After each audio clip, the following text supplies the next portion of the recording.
Going live right now. Okay. And then when you see Apollo live, just request and I'll add you in.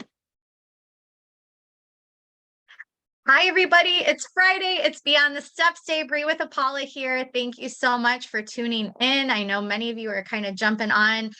We're here. I'm missing my better half. My co-host and friend, Melissa McDaniel, is out today. So, but I'm really excited about this conversation and think that this is going to benefit so many people, especially right now, as we're all kind of gearing up for what the 22-23 season looks like. So really excited to jump in and chat with Jennifer Milner today of Bendy Bodies. And sorry, I'm still getting my setup. And I'm going to bring Jennifer in here. For those of you watching on Facebook, hello, and Zoom, hello. And then we have our friends on Instagram joining on now as well. Jennifer, I just added you in. There you are. And then go ahead and turn down your volume. And everybody out there, if there are any audio issues, sometimes Instagram likes to give us fits. Please just let us know in the comments. And of course, if you all have anything you want to chat about with Jennifer and get her insight on, this is a great time. Drop your comments in on Facebook or right here on Instagram, and we will make sure we get those answered for you by the end of the conversation. Thank you all for joining again. My name is Bree with Apollo. We're talking today about what should we consider when we're planning a dancer's training schedule? And we're so fortunate to have none other than Miss Jennifer Milner with us today. For those of you that don't know, Jennifer is a ballet coach and a certified Pilates trainer. She's had a successful performing career, but after that became certified under Kelly Kane and then mentored under the dance medicine pioneer Marika Milner in Pilates. She's trained dancers from New York City Ballet, the Kirov Ballet, American Ballet Theater, San Francisco Ballet, Royal Ballet, and more. Incredible. Jennifer is the co-founder of Bendy Bodies, which I know we've talked about a lot on this show, and other things that Apollo has going on. We love Bendy Bodies and what they're doing. But for those of you that don't know what that is, it's a podcast devoted to athletic artists with hypermobility issues, which affect so many of us as dancers. She's a member of IADAMS. And has presented at several world conferences. She's a member of Dance Medica, as are we, and Doctors for Dancers, and serves on the advisory board of Minding the Gap. And her ability to move between ballet studios and cross-training venues, addressing biomechanical imbalances and technique dysfunctions in a practical strength training way, has made her so sought after in the dance community and beyond as a guest speaker for dance schools and companies. And she spent many years training dancers. It's such an important conversation, Jennifer, as we're training this next generation of dancers. And I would say the focus has shifted so much to this overall awareness of our bodies. So tell us how that's changed over the course of your career. And welcome, by the way. Thank you. It's really great to be able to be with you as a part of this series and to be able to talk about this really important topic. So I think what you're asking me is how has the perception about training, and when we say training, we mean everything other than dance technique. How has that kind of shifted over the past many years? Yeah, it's a great question. And I think sort of when you follow the journey of training for dancers and cross-training for dancers, you also have to look at the journey of dance medicine. And dance medicine didn't really come into its own. It wasn't really even a thing, like there was no name for it until about the mid 80s when my mentor, Marika Milner, became the first physical therapist assigned to a dance company, New York City Ballet. They were the first people to say, hey, maybe we should have someone, right? Just on staff. So that was a big step. And that sort of started the whole idea of dance medicine and sort of preventative care rather than, oh gosh, they've injured their ankle, let's deal with it. And I think when dance medicine started, it began people looking at treating them the same way they would treat athletes. And the idea of prehabilitation and prehab and addressing issues before they became big issues became a really important part of dance medicine because they realized we can put time into it now or we can put time into it after they've been benched for 6 months. Yeah. And so I think over the past, 25, 30, 35 years, we've really seen dance medicine start to be treated as an actual thing and not just sort of an afterthought.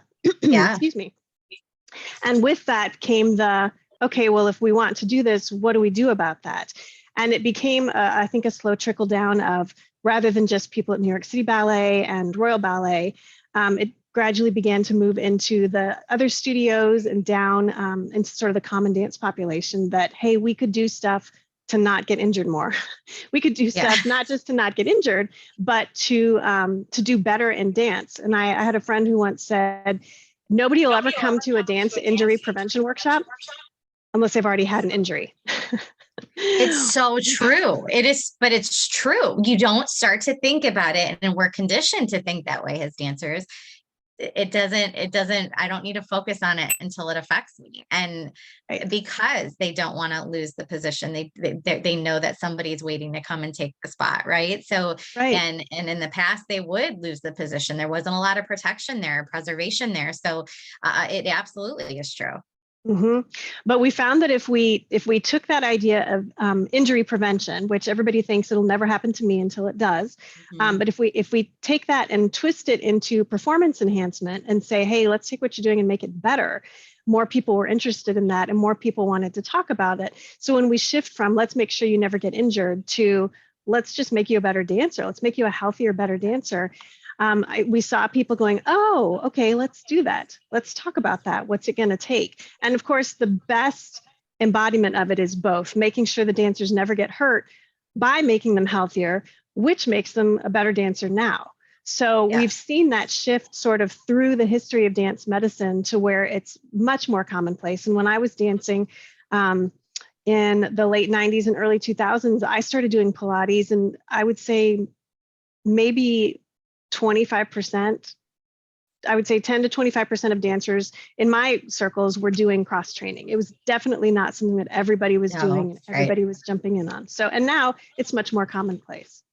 So with that, I mean, that's very encouraging to hear, right? But before, it was breaking through that barrier of getting educators to focus more than technique in their training programs, right? But now it seems to be the opposite challenge, which is, there's so many facets of training to consider that it can be overwhelming to dance educators to know which ones to choose and how they're going to incorporate all of these things into a schedule where there's already such a time constraint between, school pressures and, the social side of things for kids, and then the technique classes and what I have to get in, right? When they're training, what is the most common mistake you're seeing educators make now when creating the curriculum for their students for the year, especially at the competitive level?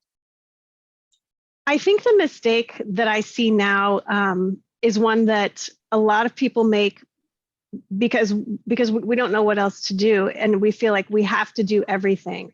And I think there's this feeling, and I work with several really great competition schools, there's this feeling of we have to make sure that we can compete with the other schools in the area, right? And so if this school is offering tango classes, then we should offer tango classes. And if that school's offering hip hop, then we should offer hip hop. And so you start feeling like you have to do all the things. And then on top of that, oh, well, that school does Pilates, and that school does yoga, and that school. And so you start feeling this pressure to have to do all the things. And we have such an embarrassment of riches now with so many qualified professionals out there. And, when I was dancing, and I tell this to my dancers all the time, we never got private lessons. Like a private lesson was, you're about to go on and do White Swan, and we got to figure this out, right? Yeah. And private lessons are such a part of the dance culture now that they're kind of built into your schedule. So it's a very different culture of how much is expected of the dancers. And I think the flip side of that is how much the parents expect too. And there might be a parent who looks at a schedule and says, well, that schedule's not as busy as this schedule, so the busier schedule must be the better school. That happens all the time. Happens all the time. They see other studios doing something more, what they perceive as more than what they're doing at their studio. They know nothing about it because they're not a dance educator, but they assume that because it seems like more, that it is more. So, and which is a factor, right? Studio educators and owners need to look at that, and because you want to keep the parents happy because they're paying the bills, but it's not always correct what's happening. So what do you suggest to a studio director who is combating that? It's so hard because I know very few studios that are wildly wealthy, right? So Right. many dance studios are living on such a really thin margin, and they're really trying to figure out, how can I do the best that I can? How can I make these kids better dancers?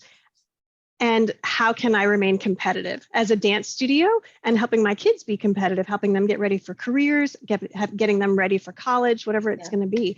And there's so much that they have to do. And I think the most successful studios are the ones that just take a second and think, who are we and what do we want to do? What do we want to say? Love that. Mm-hmm. There are some studios that firmly believe that every child has a right to dance. Every child has a right to have their time smack dab center on the stage. And those studios are going to approach their training differently than the studios who are trying to get their kids into USC or Juilliard or any of the really competitive schools. So I think it's saying, who are we and what do we want to do? And then it's okay if we're not for you. We're not going to be for everybody. Because I think that's a big thing. When I was directing, I was very clear in where I wanted to go with the program that I was directing, but I constantly had to say to myself and remind myself, this is not going to work for everybody. This is for we're looking for certain people to fit in this framework, but there's other programs that might be better suited. And I found myself saying that very honestly and in transparency to the parents. And they appreciated that, but when you recognize that, I think it's easy for other people to respect that as well. Mm-hmm. And then I think it becomes much easier to start narrowing down what you're offering, right? Yes.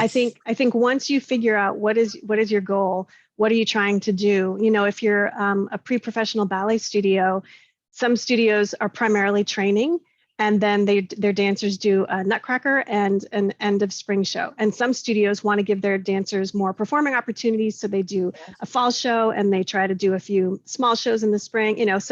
So they lose out some of the classes that they might be able to take because they're busy rehearsing the shows, but their dancers have more performing experience. So knowing who you are as a studio and what you're trying to give them and what you're trying to provide to the community at large in your area, or to the dancers in your metroplex, whatever it is going to help everything fall in line below it, I think.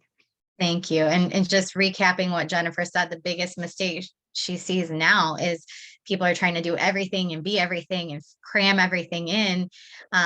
Don't do that. Figure out who you are. That's our first challenge of this conversation, and something for all of us to think about.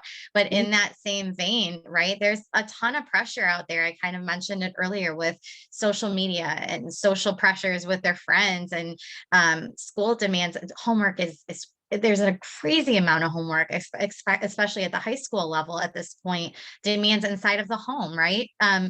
These are kids. So how important is it to allow dancers time to just be kids?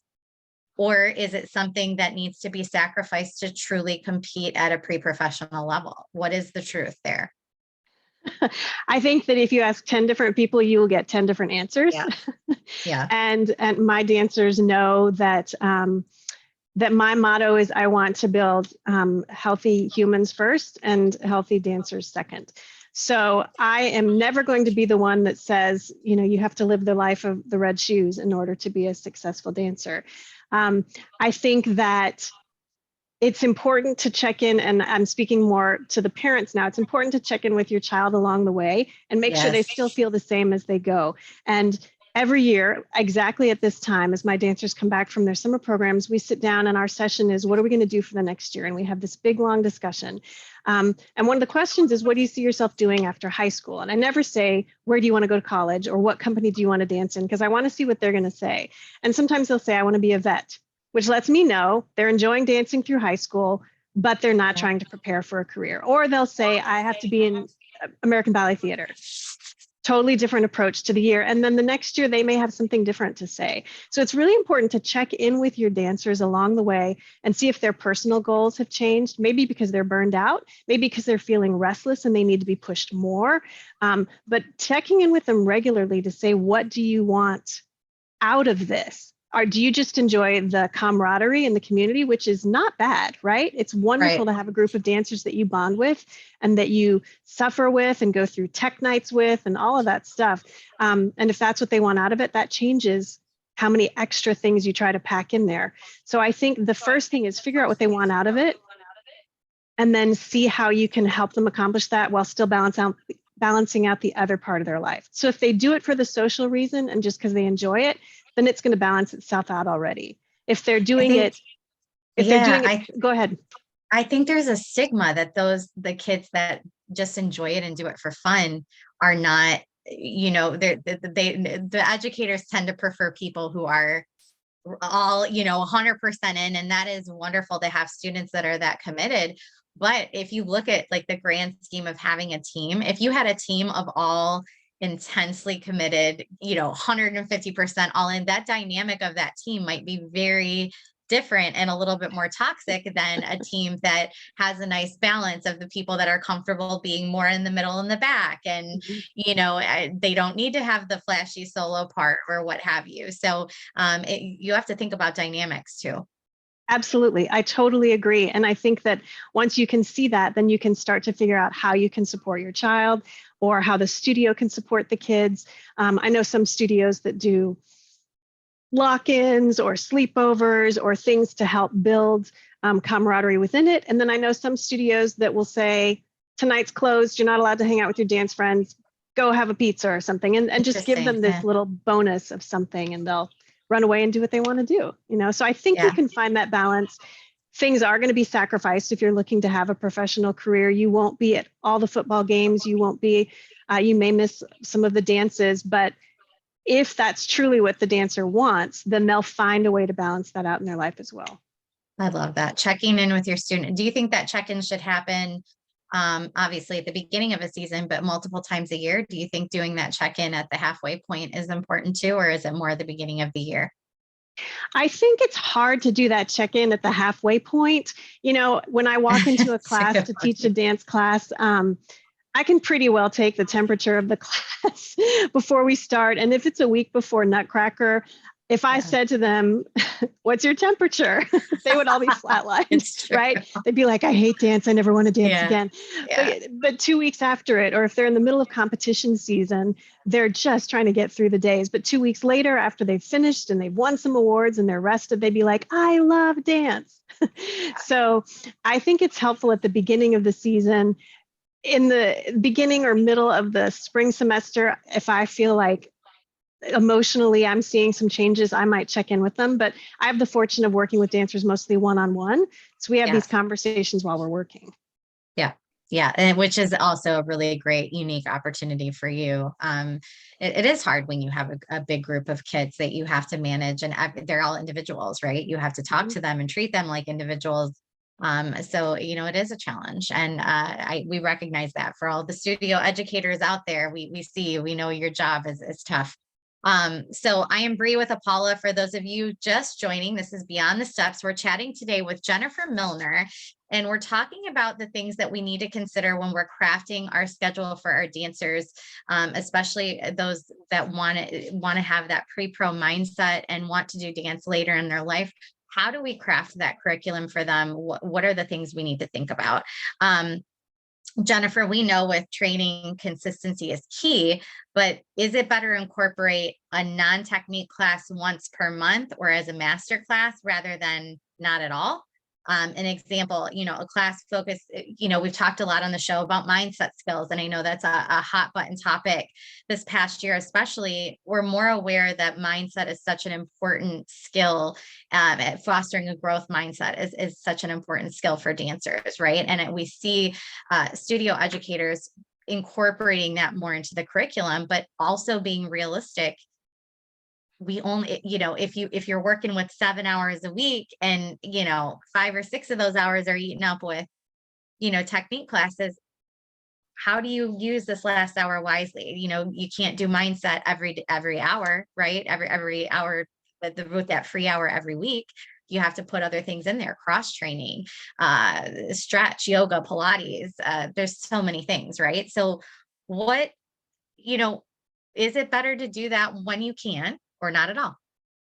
I think it's better to do it when you can. And the most successful programs I've been able to do within schools that I've been fortunate enough to have them ask me to come in to help them shape the whole season of their training, is to be able to set aside a certain amount of time every week, and for them to trust me enough for me to say something's going to happen at this time. And what happens just depends on where we are in the season. So for August and September, I'll usually push them really hard. We'll go back to the basics, make sure their biomechanics, their feet and ankles are good. We'll start cardio strengthening. We'll start really kind of pushing while they're still healthy in the beginning of the season. And then as the season goes on, we may have to be doing some release classes with lacrosse balls. We may have to do some basic stretch and recovery classes. We may do classes that focus specifically on things that might be coming up with the choreography that they're doing for the season. Like if it's a company that hasn't done a lot of balancing, we may do a lot of agility drills just to help them learn how to move faster. If it's a competition piece that uses a lot of floor work, we may be doing a lot of arm strengthening and sort of inversion things. So having the freedom to do that is really important. And I can usually see when they're getting super tired and exhausted. And that's the point at which I'll say, we're going to have somebody come in to talk about healthy mindset, or we're going to do this, we're going to do that. And so having that time carved out, but knowing that it may change from week to week is super helpful. You don't have to talk about a healthy mindset every week, right? You don't have to have a nutritionist come in and talk every week, but it's helpful to have something there that the students know we're going to show up and something other than dance is going to happen that's going to make us a better dancer. Yeah, I love that. Is it ever a good, we talked a little bit about parents, right? So I want to go back to that. Is it ever a good idea? And I know people approach this two ways. I've seen studio directors really embrace and consult with parents and students. And then I've seen studio directors put up that wall and go, it is this, and I'm going to tell you to do this, and that there's no discussion, right? So do you think it's a good idea to let students and parents weigh in on the type of education they want to receive outside of structured technique classes, or is that a no-go? So I say yes, but with caveats to it. I know it's a really fine line, and I talk about this with parents all the time. In theory, the parents are in charge because the parents are paying the teachers. But the flip side of that is that the parents are choosing to submit themselves to the authority of the dance school. And so you have to accept the authority of the dance school, and you have to accept the casting that you may not like, and you have to accept that you may be rehearsing over spring break, which you don't love, but they've told you in advance, and you either choose to submit to that authority or you don't. That's the perfect world, right? In the imperfect world, there's people who abuse it on both sides. There's parents who send 3-page emails every week about how their child wasn't corrected enough in class. And there are teachers who absolutely have favorites and refuse to see it and acknowledge it and won't listen to the parents when they talk about abusive practices, right? So both sides can get a little muddy. I think my guess is that a system that would work really well is if the school sent a questionnaire out at the end of the school season, when everything had wrapped up, and said, this is an anonymous survey, nobody's going to get in trouble, because parents are very concerned about bringing up issues to a school because they're afraid their kid won't get cast. They won't get put into the front of the line. They won't get sugar plum, whatever it's going to be. But if it's anonymous, and if it's right after the season when everything is still fresh, you can say, how'd you feel about the schedule? How did you feel about the classes? Did you like the Pilates class? Was there too much tap? Like, tell us what you liked and what you didn't like about it. And then go away from specific questions about the schedule and say, did your child face burnout? Did you have a hard time persuading your child to go to the studio most times? And sort of get a sense from there of how difficult, how much was too much. And if everybody's saying, yes, they were burned out, yes, they had 4 injuries, well, then, let's make some changes to the schedule. If everybody loved the Pilates teacher, then, let's keep that and let's see what we can do to build on it. So I think asking parents for an anonymous survey feedback is a really great way to get good information without feeling like you've turned the reins over to them. And the flip side is when you send that out, you have to be open to receiving the responses and not be defensive and not take it personally, right? Because we oftentimes as educators get so attached to the decisions that we make and feel very, strongly about why we made them. You have to be willing to pivot and correct as well. Absolutely. And it's hard. And, most dance studio owners don't have degrees in business. and they're being asked to wear so many hats. They have to be an Yes. accountant, they have to be a janitor, they have to be dance teachers, business managers. There's so many, advertiser, there's so much to it. And they can't be good at everything, but they're trying, and they really want to do a good job, and they really want to make their studio be all that it can be. So I think being able to approach those conversations anonymously is helpful, but knowing that when you submit it, that those anonymous conversations should be with some generosity in there too. Yeah, absolutely. And it is really an impossible task, what we ask our studio directors to shoulder all year, every year. It is a big job because there's no, training manual on how to do it perfect. There is no governing body. There's no standardization. So it's like you said, there's a lot of hats being worn that are happening very organically, that are not easy to field. For those just popping on, I'm Bree with Paula, and we're chatting with the wonderful Jennifer Milner of Bendy Bodies. She's had an incredible career, and she's here today. We're talking about the things that we need to consider when we are crafting the curriculum and the scheduling for our dancers, especially those that have a pre-pro mindset, more at the competitive level. They want to go on and do dance in their life in some way. I want to jump in now, Jennifer, to what are the 3 things you want to challenge educators to consider when building out the schedules for their dancers next season? So I guess, first of all, I would say, look for that balance, right?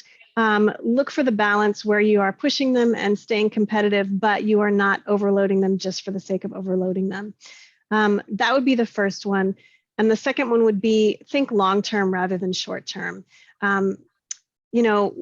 Winning the Hope Award at YAGP or winning the OD at NYCDA is great, but what's also great is having those dancers still want to dance 5 years later. So thinking long-term with the training and long-term with the students, and knowing that you're in it for the long haul and not just to see what results you can get out of this year, is the second one. And third, I would say, like we talked about at the beginning, know who you are and take a minute to really sit there and think about it, who you want to be and what your mission statement would be and how it would be different from the other studios around you. Like what do you have to offer that nobody else has to offer? And where is your passion and where is your heart?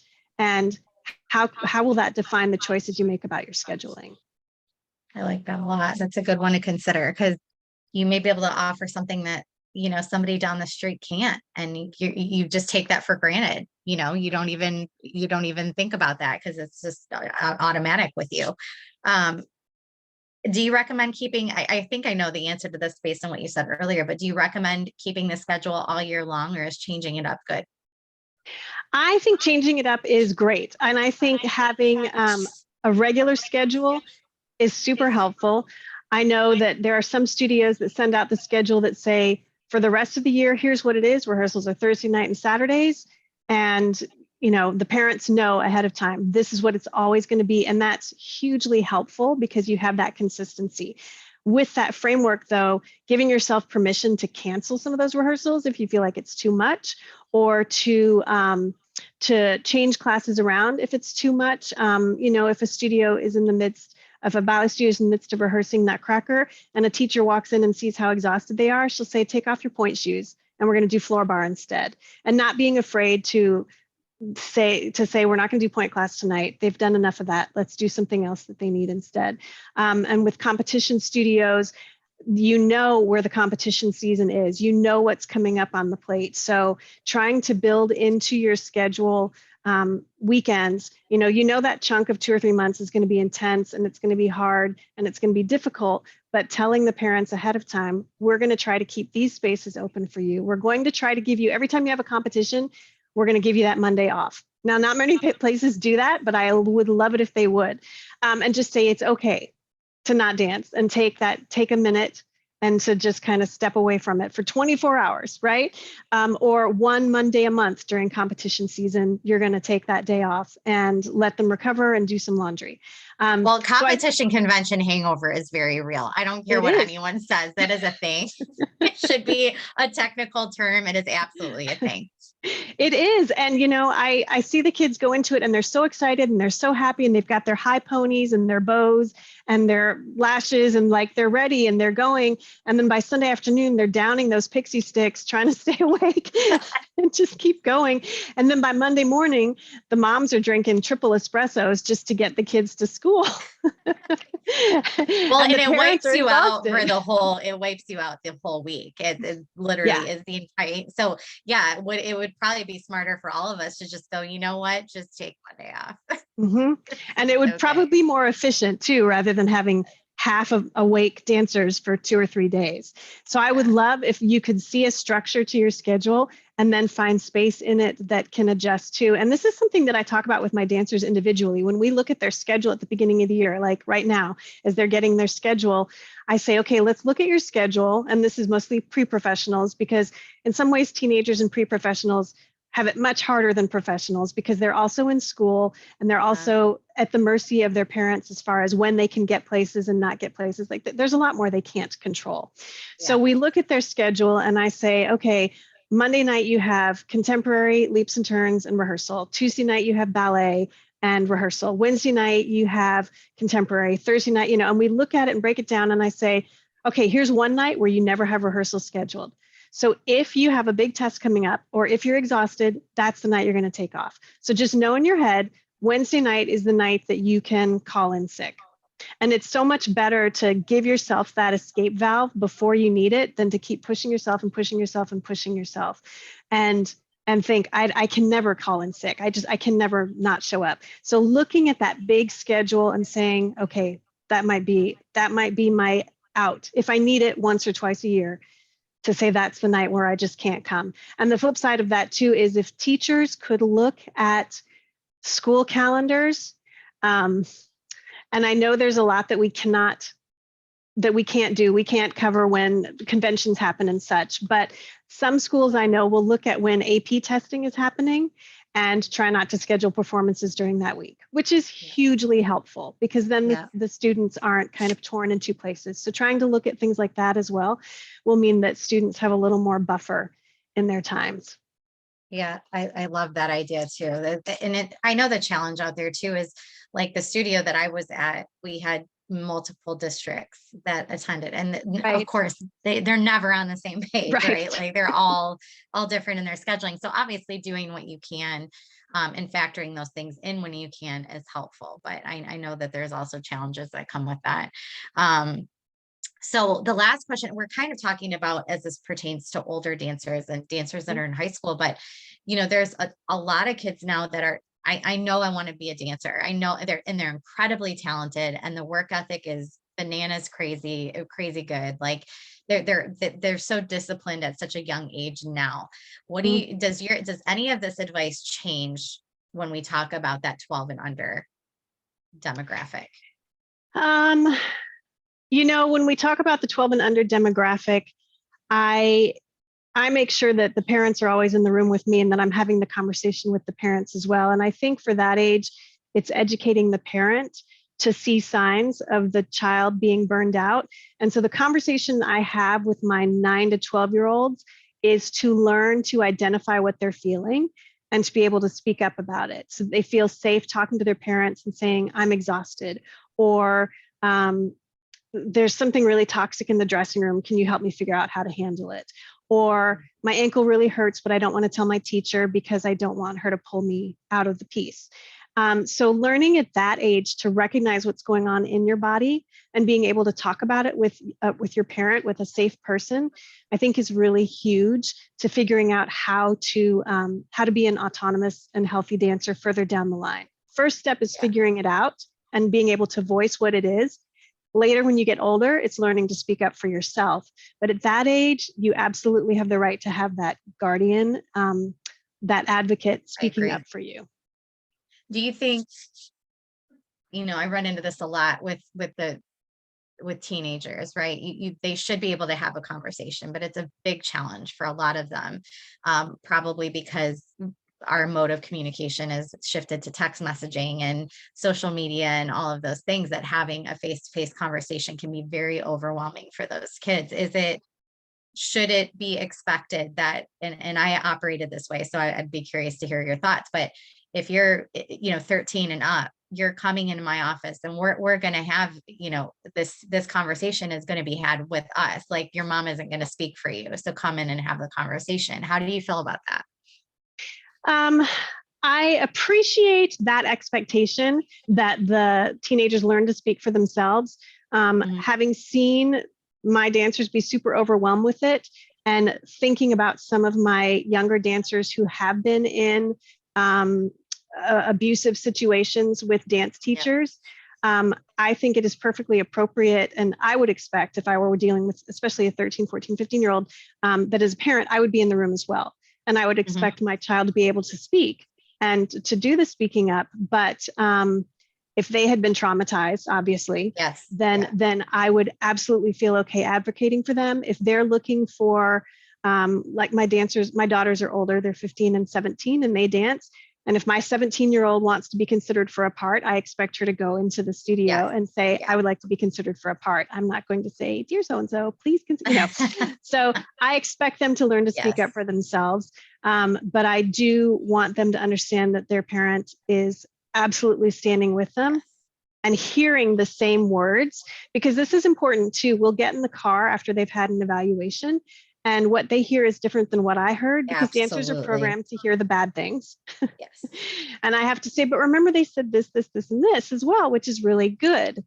So it's helpful to have that parent throughout that conversation. I do believe that it is important for us as dancers to learn to speak up for ourselves, though. Most generations of dancers don't feel like they have had a voice. And I am hoping very much that this generation learns that they do have a voice, and they absolutely have the right to use it in a respectful manner. And I think something that helps that, I work with Minding the Gap, which is a mental health organization for dancers. And we did a big workshop with dance teachers. And one of the things we talked about is that having open studio hours is super helpful. And just saying 2 hours a week on Fridays, if anybody wants to talk, I'm here. And you can stop by and say, what do I need to work on so that next time when I audition for Sugar Plum, I get it? Or you can stop by and say, I don't feel like I'm getting corrected in class. What am I doing wrong?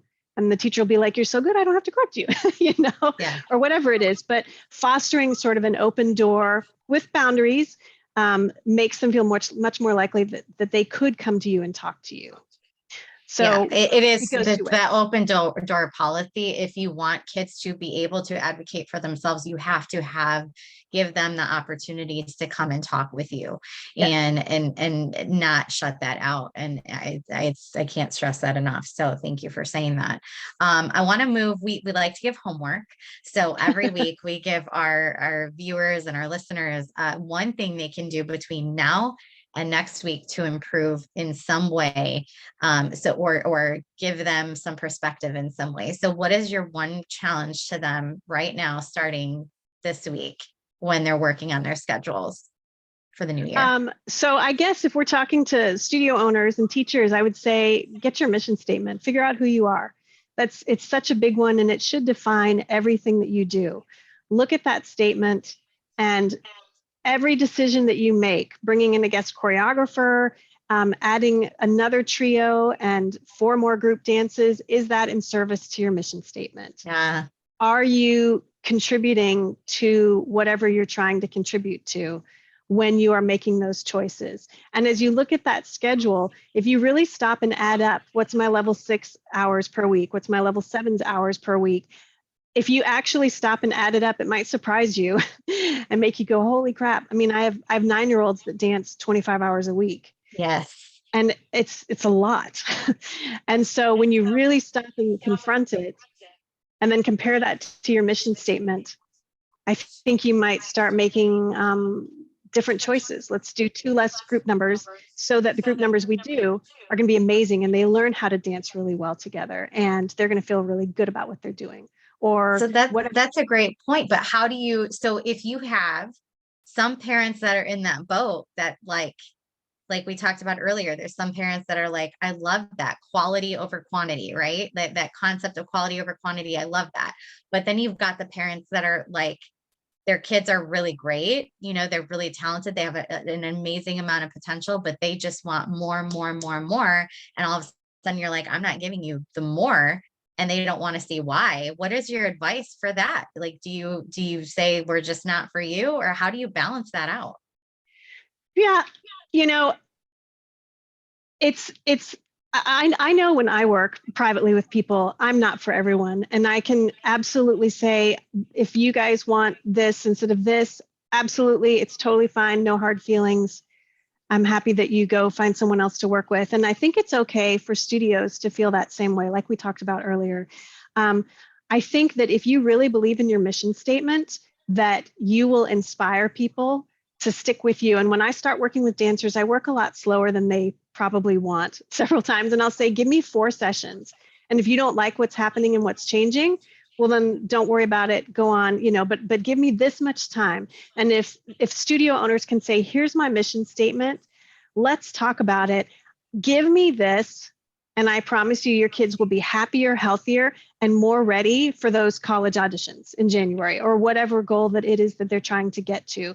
And there's that charisma and that magnetism that comes from really knowing who you are, that people will want to get behind. So I think that you can have those conversations with parents in a way that will free some of them to go off, but have the others be like on fire to follow you, because they see how much thought's been put into the choices that you've made. And then you end up with a core group of people that are really supportive of the mission that you are and what you're trying to accomplish with your dancers, and an overall positive, healthy atmosphere at your studio, which is a win-win for everybody, right? Yep, absolutely. Thank you for all of this, Jennifer. Very, very helpful insight. So you heard it. Your homework for dance educators is to evaluate your mission statement. Figure out what is your mission statement. If you haven't looked at it in a while, has it changed? Figure out what that is, and is your schedule falling in line with that mission statement? And it's okay to change it. If you've already set your schedule, it's okay to look at it and go, we can make some tweaks still. So take a look at that. Any advice for parents and students that you want to give, or you want to leave it at educators in terms of receiving a schedule? Oh, for parents, I just say, look at the schedule. And like I said, look at it with your child, help them figure out what spaces they might need that they could take to breathe in. And for dancers and parents both, just check in every once in a while and see how you're feeling and see if your goals have changed throughout the year. And it's okay to be honest about that. Thank you. On top of Jennifer's homework today, we, as always, encourage you to take our Beyond the Steps initiative course. It's completely free. We host it on, it's on us, but it's free to you. You can go at your own pace, and it's going to tackle topics like racism, gender inequity, sex abuse and prevention, nutrition, psychology, and of course, our lane, dance, medicine, and science.